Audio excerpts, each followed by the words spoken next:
I feel I must share a word about the assassination of Mohsen Fakhrizadeh. The date today is the 28th of November, 2020, and Mohsen Fakhrizadeh, the top Iranian nuclear scientist, was assassinated yesterday. Disturbing in its consequences, obviously, and assassinated, of course, by Israel. Well, that's self-evident, isn't it? Now, how do we want to deal with this issue? Well, I think times like this, it's important to be frank and honest, because if you're a person of at least some measure of integrity, you want to make sure that people understand the situation. So a few key points. Let's just lay this out as best we can. So, Israel has assassinated Iran's leading nuclear scientists. It's a deliberate action taken now whilst Trump is still United States president, because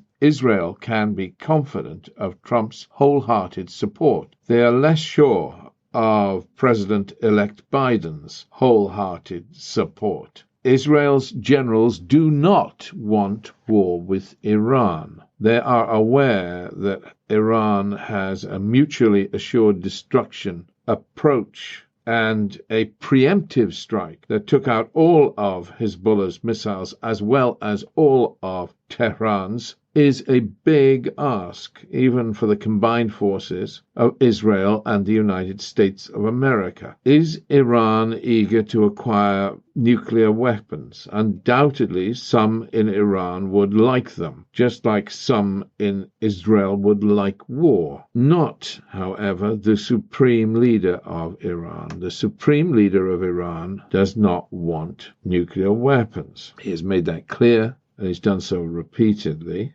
More to the point, as far as I'm concerned, Ayatollah Safavi, who is my friend and in many ways I count him a brother, and a man of integrity that has never lied to me in the 40 or more years I have known him. And I've shared with him some of the deepest secrets of my heart, and I know him intimately. He says that, and he is a close friend of the supreme leader of Iran, and a close friend, anyway, of many of the leadership in Iran, and in that sense, he knows what's going on. He genuinely says that the supreme leader finds the concept of weapons of mass destruction, including nuclear weapons, abhorrent. Now, does that mean that it is impossible that some in the Revolutionary Guard at senior level may be going against his wishes? I don't think so, but it's possible.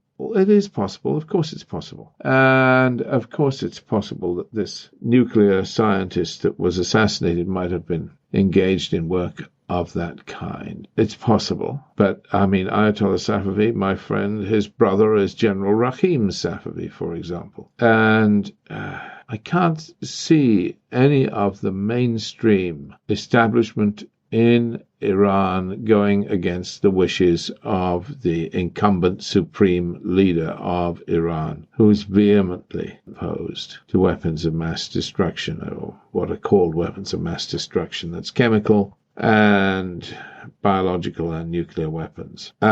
He regards them as an abomination. I think, in that sense, I can believe it. And he does not wish Iran to have them on his watch. That doesn't mean Iran isn't, like I say, it's what it is. But I'm just telling you, as I understand it, the mainstream establishment of Iran is not promoting this course of action. I think it's important to understand that. Now, what else is on the cards? Well, I was asking one of our splendid volunteer interns to just remind me of the situation. A guy called Francis, he wrote me a little note yesterday. And what did he have to say? Well, he reminded me that since backing out of the Joint Comprehensive Plan of Action in 2018, the United States of America has reimposed and steadily ramped up sanctions on Iran, mainly targeting the energy, shipping, and financial sectors. The United States has made it clear that any countries that continue to trade oil and gas with Iran will themselves face sanction. While it initially permitted 8 countries, China, India, Japan, South Korea, Taiwan, Turkey and Italy to continue purchasing Iranian oil. This 6-month waiver expired last year and was not renewed by President Donald Trump. But while these sanctions targeted the oil industry, well, they are serious sanctions, serious issues for the Iranian economy. Nonetheless, Iran has found ways to continue selling oil, sort of. That knocked down prices, but anyway, yes. What are far more damaging are the sanctions targeting the Iranian financial sectors by the United States of America. These sanctions not only deter foreign investment in Iran, but more importantly, freeze the Iranian financial sector out of the global economy. Iranian banks are isolated from the international financial system, as well as having their foreign assets frozen. Iran's currency, the rial, hit an all-time low in October 2020. This is having a big impact on Iran's capability to flex muscle. To subsidize countries, nations like Syria or movements like Hezbollah. Yeah, but Iran is still probably the punchiest, most powerful nation in the Middle East. It was assessed as that a year ago by the International Institute for Strategic Studies, and it's right. It's a fair assessment. Iran is a heavy, heavy hitter, one of the big hitters in the Middle East. And it punches above its weight, partly because it has clear policies, it knows what it's doing, it knows where it's going, and it has hegemonic ambitions, but they're very clear. They're in relation to that sort of Shiite corridor from the Gulf to the Mediterranean, primarily anyway. Remember, too, that Iran has been the worst hit Middle East country by the COVID-19 pandemic and is still battling with it. Worst hit, massively hit. I have no idea why its neighbor, Afghanistan, has been mildly affected. Iran has been hugely affected. This thing is weird. Don't ask me. Has Iran been handling it worse than countries like... Britain is colossally bad. The United States of America, colossally bad. But Iran is up there with us by terms of population, and perhaps rather worse affected if you're talking about deaths per million. Iran is in a miserable state because of COVID at the moment, right now. So all these are issues. Now look, at the same time, Iran is trying to hold out a hand of friendship. It doesn't do so very well because it sort of talks the talk of it sounds like a bully sometimes when Iranians talk. They don't mean to. They're blunt, and they're used to being battered by raw bullying statements from us in the West. And we do speak to Iran like we were speaking to one of the great evils on the planet. Perhaps that's how we regard Iran. I'm sure there's good and bad everywhere. Anyway,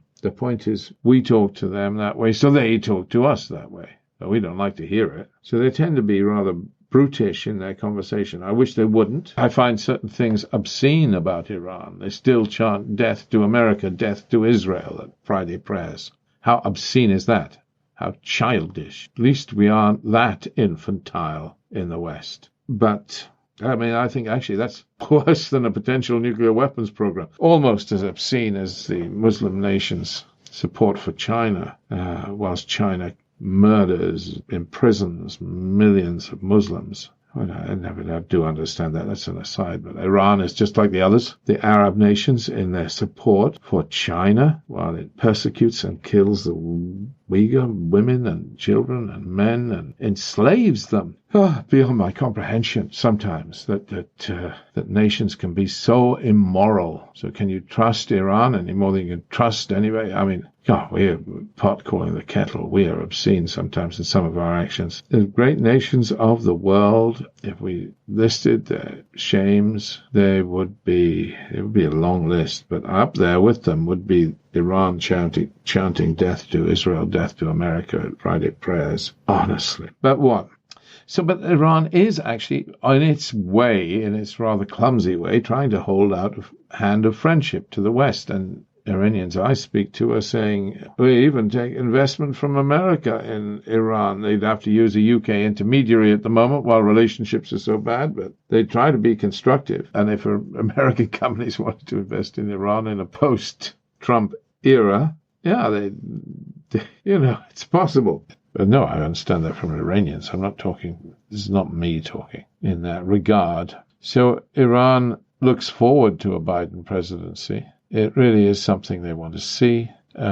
This assassination, it would be a disgrace if it promotes war. I hope Iran will stay its hand in retribution. Remember, there are elements in Israel's political establishment that would like war and that are doing this at this time because Trump is still president. So just don't react. It's the terrible failure of Western foreign policy. It's not planned. It's action and reaction, action and reaction, action and reaction. Do this, you hit us, we hit you, that kind of thing. For all Trump's sins, and he has many, when there was a potential for real war with Iran, you remember when Iran shot down the drone? Yeah, with every justification. I'm not arguing about that. You shot down the drone. Trump stayed his hand when others were saying, come on, war. I mean, Trump, I know people in the West love to hate Trump, but Trump has stayed his hand from war again and again and again. And there have been so many opportunities. And in situations of this kind, Democrat presidents repeatedly and Republicans, his predecessors, have gone to war. Trump did not. Whatever Trump's sins, he did not. He stayed his hand. He was cautious about retribution. He did not ratchet things up. I know he assassinated the head of the Quds force in Iraq. I know he did that. But basically, he's been cautious and probably the most peaceful of all America's presidents in modern times. God, some of my friends would hate me saying that. But it's a blooming fact. You have to just don't watch his mouth, watch his hands, what he actually did. Been less war. Let's keep it that way if we can. God bless you. Thank you.